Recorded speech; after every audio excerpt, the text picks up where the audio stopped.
So I've been reading Psalm 51 pretty much every day for the past, I want to say, month. I want to say, and it's been incredible. And I don't know, I've learned so much from Psalm 51, and obviously we all know it was David after he messed up and sinned with Bathsheba. He murdered, he lied, he was being deceitful, so much stuff. But just incredible. I think a lot of times when we think about Psalm 51, and we go to Psalm 51 because maybe there's a big sin we messed up big time and we feel guilty, and we want to get this broken and contrite heart. So that's why we go and read Psalm 51. But the truth is that Psalm 51 should be something that we strive for every single day. Right? A broken and contrite heart should be something we strive for every single day, not just after sinning big time, or when you feel really bad because you sin. But the truth is that we sin every single day. So it's not something that, like, being broken and contrite is not something that we graduate from, or it's just a season that I go through. No, it should be something that we strive for every single day, because we sin every day. We sin every day, and we should have a broken and contrite heart because of our sin. And I believe there are two things that happens to you when you truly understand the depth of your sin, and you live in a constant broken and contrite heart. Number one, it keeps you humble, right? It keeps you humble. In verse 1 it says, "Have mercy on me, O God, according to your unfailing love, according to your great compassion." So at this point, David was no longer looking for himself to feel good. He wasn't looking at his own strength or at his own wisdom, at his own power. He was pleading for God's mercy. He was pleading for his great compassion, right? So he understood that there was nothing in his power that he was able to do to get rid of that sin, to get rid of that what he did against Bathsheba and against God. So it kept him humble, understanding that apart from God, apart from his mercy, apart from his great compassion, we're hopeless. We're hopeless.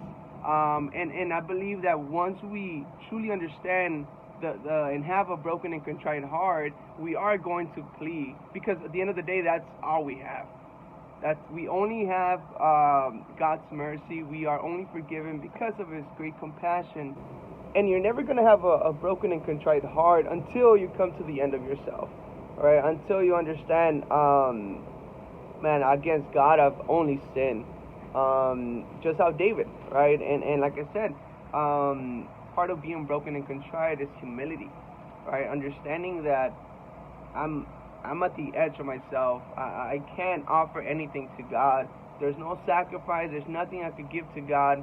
I only gotta plead and hope for his mercy and his great compassion. So it keeps you humble, right? It keeps you humble, and it makes you understand your place, right? It makes you understand who you are before God, right? And it keeps you humble also being in the church, understanding that, man, we all sin.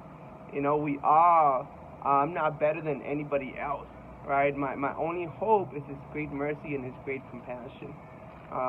Number two, it fills your heart with gratitude.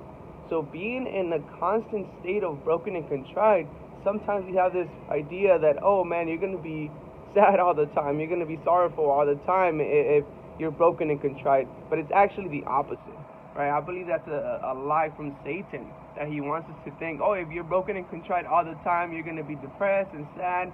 But it's the opposite, right? It's the opposite. When you understand your sin and what he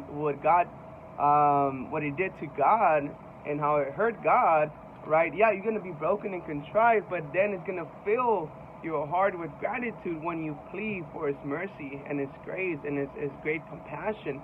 In verse 12 of Psalm 51, it says, "Restore to me the joy of your salvation, and grant me a willing spirit to sustain me." And I believe there's a reason why we run to sin, right? When we no longer find joy in God's salvation, right, we run to sin, we run to porn, we run to whatever pleasures, money, whatever the world has to offer.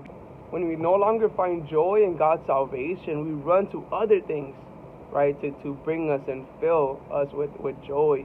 And that's what David was saying here. Restore to me the joy of our salvation. It's interesting, the word restore, right? It says restore to me. Like I did something to destroy this joy from God, this joy of God's salvation. So he's asking for pleading to God to restore, to take away whatever is hindering him from truly having this joy of God's salvation, right? So that's the second thing, right? It fills your heart with gratitude. It fills your heart with so much joy, because you know that you only have God, and when you're joyful, right? When you're broken and contrite and you're humble, and then that fills you with joy because God forgives you and He's great, He's so compassionate. The effect of that, right? The effect of you being joyful, it's verse 13. It says, "Then I will teach transgressors your ways, so that sinners will turn back to you." So you share your faith. Right, when you're joyful, when you're excited, when you just find so much joy in God, the natural effect of that is you sharing your faith, is you proclaiming His praises, right? In verse 15 it says, "Open my lips, Lord, and my mouth will declare your praise." And that's what we need, right? Living in a constant, every single day in a broken and contrite heart will keep you humble and will keep you joyful. Because you know that God is compassionate, and you only plead to His mercy, right? And it will keep you effective as well, sharing your faith, because you're full of joy. It just comes out of you naturally, and that's why it's so important, right? To not think that being broken and contrite is just a season, or it's just, I just go to Psalm 51 after a big sin. No, we sin every day. So we constantly need to live in a state of broken and contrite to keep you humble and keep you joyful and keep you effective for God.